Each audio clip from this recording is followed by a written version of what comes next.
The envelope arrived every semester like clockwork. $32,000 wired directly to Westbridge Academy's bursar's office from an account my sister Jennifer never bothered to question. For 3 years I watched my nephew Daniel attend one of the state's most prestigious preparatory schools, knowing that without my quarterly payments he'd be back at the overcrowded public school where class sizes hit 40 students and college counselors handled 800 kids each. I never asked for gratitude. Jennifer assumed our late mother had set up some trust fund, and I never corrected her. It was easier that way. Less complicated than explaining why her younger sister, the one she'd always dismissed as directionless, had built a consulting business successful enough to casually spend nearly $100,000 on someone else's child. The Tuesday before Thanksgiving my phone buzzed with the usual reminders. Daniel's spring semester payment was due in 6 weeks. I stared at the notification, my finger hovering over the payment confirmation, when Jennifer's text arrived. Bringing David to Thanksgiving this year. Finally, someone successful in the family. Can't wait for you to meet him. David was her new boyfriend, apparently a pharmaceutical sales director. I'd been hearing about his accomplishments for 2 months. His country club membership, his luxury sedan, his investment properties. Jennifer had found herself a winner, she kept saying, after so many years of struggling as a single mother. I closed the payment reminder without confirming. Something made me hesitate, though I couldn't articulate why. Thanksgiving arrived with the usual chaos. My father's house filled with extended family, the kitchen overwhelmed with dishes nobody had coordinated. Jennifer swept in with David, who immediately dominated conversations with stories about his sales numbers and golf handicap. Daniel trailed behind them, 15 years old and lanky, glued to his phone. Aunt Maya. He looked up long enough to give me a brief hug before disappearing into the basement where the younger cousins congregated.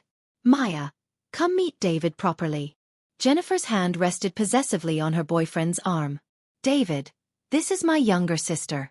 She does some bookkeeping work, consulting, small business stuff. Bookkeeping? I'd never described my work that way, but I let it pass. Nice to meet you. David's handshake was firm, performative. Jennifer tells me you help out with small companies. That's good, steady work. It pays the bills. I excused myself to help in the kitchen where my Aunt Susan was wrestling with a turkey that refused to cooperate. The afternoon unfolded predictably. Football on television, children shrieking, adults drinking slightly too much wine. I found myself in the dining room setting out dessert plates when voices drifted from the kitchen. The door was cracked open and I recognized Jennifer's laugh. I'm just saying she's been single forever. Maybe if she focused on finding a real career instead of that little consulting thing, she wouldn't be so alone. Mom, she's such a loser. Always trying to buy our love. Daniel's voice dripped with teenage contempt. Did you see that expensive watch she got me last Christmas? Like that makes up for having zero personality. Daniel, that's harsh. But Jennifer was laughing though. You're not entirely wrong. She tries so hard. It's kind of sad actually. David's voice joined in. Some people peak in high school. Others just coast through life without real ambition. At least she's not asking you for money, right? God, no. She knows better than that. Jennifer lowered her voice, but I could still hear every word. Between you and me, I think she's jealous. Family seeing what real success looks like with you around. Must be tough being the family disappointment. I stood there, dessert plates forgotten in my hands, as my 15-year-old nephew and my sister dissected my life. The watch Daniel mentioned had cost $1,800. I'd spent 3 hours selecting it, knowing he'd been wanting that specific model. My phone was in my pocket. I pulled it out, fingers moving with surprising steadiness, and opened my banking app. The Westbridge Academy payment portal loaded quickly. I'd been using it so long it stayed logged in. I canceled the scheduled spring semester payment. Then I drafted an email to the bursar's office, my thumbs moving across the screen while my sister's laughter continued in the kitchen. Please cancel the automatic payment arrangement for Daniel Morrison, student ID 284-7392. Effective immediately. I will no longer be funding his tuition. The fall semester has been paid in full, but no future payments will be processed from my accounts. Please direct all billing inquiries to his mother, Jennifer Morrison. I hit send before I could reconsider. Then I walked back into the kitchen, smiling pleasantly. Who wants pumpkin pie? Jennifer looked up, startled by my sudden appearance. For a moment something like guilt flickered across her face, but David was already accepting a slice and the conversation moved on. I stayed another 2 hours, played with my younger cousins, helped wash dishes. Daniel avoided eye contact with me, but that was typical teenage behavior. Nobody suspected I'd heard anything. Nobody suspected what I'd just done. The semester break passed quietly. I worked through the holidays, spent New Year's alone by choice, and didn't think much about Westbridge Academy until mid-January. That's when my phone rang with Jennifer's number. Maya, hey, weird question. Did Mom maybe set up Daniel's school payments through your bank or something? We got this bizarre letter from Westbridge saying his spring enrollment is cancelled due to non-payment. I was in a coffee shop, laptop open, reviewing client contracts. What do you mean? They're saying nobody paid spring tuition, but that's impossible. Mom's trust has been handling it automatically. There must be some clerical error. Mom's trust. I took a sip of coffee. Jennifer, Mom didn't leave a trust fund. She left that tiny retirement account we split 3 ways, remember? Barely $15,000 each. Silence on the other end. What are you talking about? Then who's been paying Westbridge? That place costs $32,000 per semester. I have no idea. Maybe you should call their bursar's office. Maya, this isn't funny. Daniel's spring classes start in 2 weeks. If he's not enrolled, he loses his spot. Do you understand how competitive Westbridge is? Sounds stressful. I'm sure you'll figure it out. Wait. Do you think you could help? Maybe loan us the tuition just for this semester? We can pay you back once I sort out whatever account mix-up this is.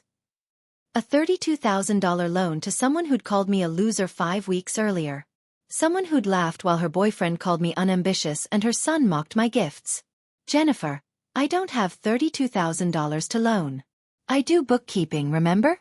Small business stuff. That's not real career money. Maya, please. I'm desperate here. Have you talked to David? Pharmaceutical sales director, investment properties, country club member. He sounds like he has real success money. Another pause. What's that supposed to mean? Nothing. Just that you've got resources I don't have. I'm sure someone in your circle can help. I hung up before she could respond.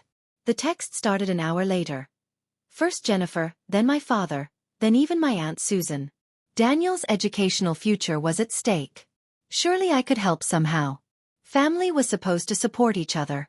I responded to none of them. 3 days later my father called. Maya, I need you to explain something.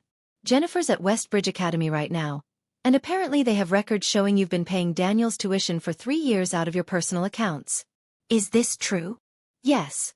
$32,000 every semester for 3 years. Yes.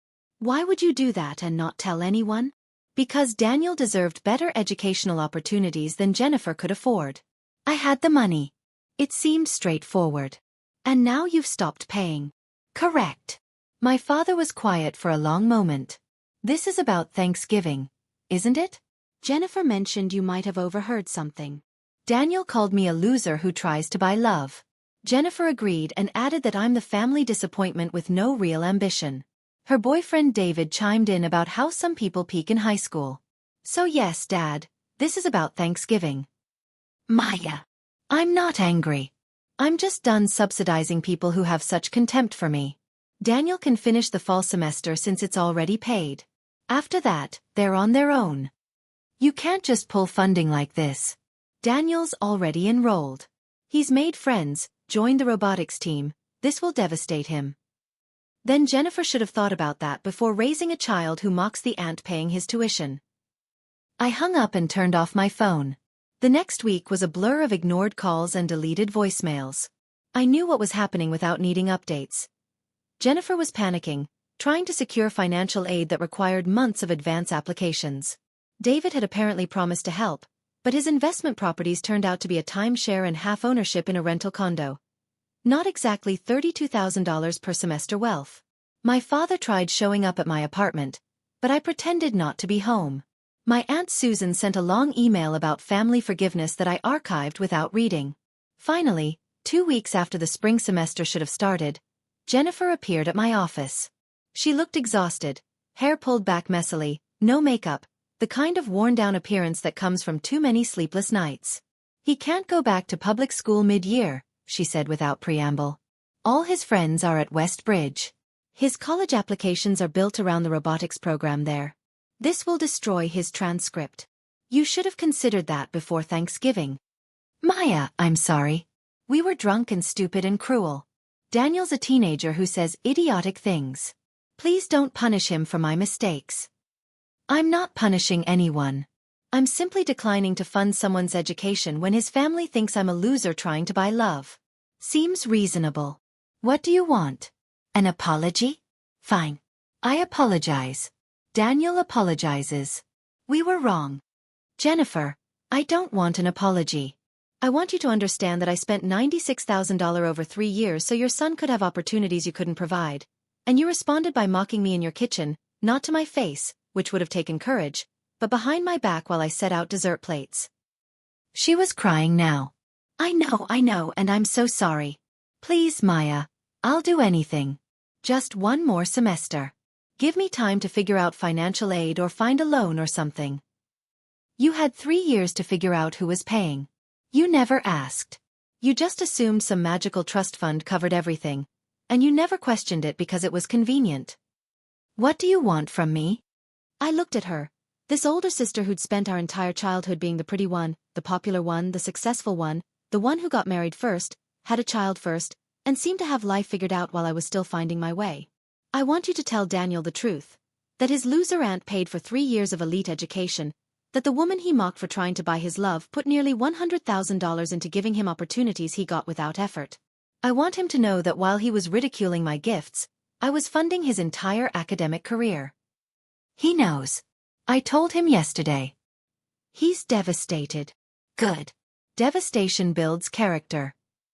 Maya, please. The answer is no, Jennifer. Find another solution. Maybe David can help since he's so successful. Or maybe Daniel can transfer to public school and learn some humility. Either way, I'm done being the family's silent benefactor. She left without another word. That evening my phone buzzed with a text from a number I didn't recognize. Aunt Maya, it's Daniel. Mom gave me your number. I know you hate me now, but I just wanted to say I'm sorry. You were always nice to me and I was a jerk. I understand if you never want to talk to me again. I stared at the message for a long time. Then I typed back. I don't hate you, but I need you to understand that actions have consequences. Words have consequences. You're 15, not 5. Old enough to know that mocking someone's generosity is cruel. 3 dots appeared, disappeared, appeared again. I know. I'm really sorry. I have to leave West Bridge. Mom can't afford it and we don't qualify for financial aid because she makes too much. I start public school Monday. Part of me wanted to cave, to wire the money and fix everything. But the rest of me remembered standing in that dining room holding dessert plates, listening to my nephew call me a loser while my sister laughed. Public school isn't a punishment, Daniel. Millions of kids get excellent educations there. You'll survive. I know. I just wish I could take back Thanksgiving. We all do, but we can't. So we live with our choices. I put the phone down and poured myself a glass of wine. 2 months later I ran into my father at the grocery store. We'd been avoiding each other, our relationship strained by my refusal to rescue Daniel's enrollment. He's adjusting, Dad said without prompting. The public school has a decent robotics club. He's making it work. Good. Jennifer and David broke up. Turns out he wasn't as successful as he claimed. Some of those stories were exaggerated. Shocking. Maya, you proved your point. Everyone understands what you sacrifice now. Maybe it's time to let this go. Dad, I didn't do this to prove a point. I did this because I'm tired of being the family's secret solution to problems. I'm tired of being dismissed as unambitious while simultaneously funding other people's dreams. I'm tired of being called a loser by people whose lives I'm quietly supporting. So what now? You just cut everyone off. No. Now I spend my money on myself. Maybe I'll travel. Maybe I'll buy that convertible I've always wanted. Maybe I'll donate to scholarship funds for kids whose families actually appreciate education. But I'm done being the invisible safety net. He nodded slowly. For what it's worth, I'm proud of you. Took me too long to say it, but your business, your success, everything you've built, it's impressive. I'm sorry I never acknowledged that before. Thanks, Dad. Jennifer wants to rebuild with you eventually, when you're ready. Eventually, I agreed. But not today. I paid for my groceries and walked out into the spring sunshine, my phone silent in my pocket, my bank account still comfortably full. For the first time in 3 years, nobody else's tuition payment loomed in my calendar. And I discovered something surprising. It felt absolutely liberating.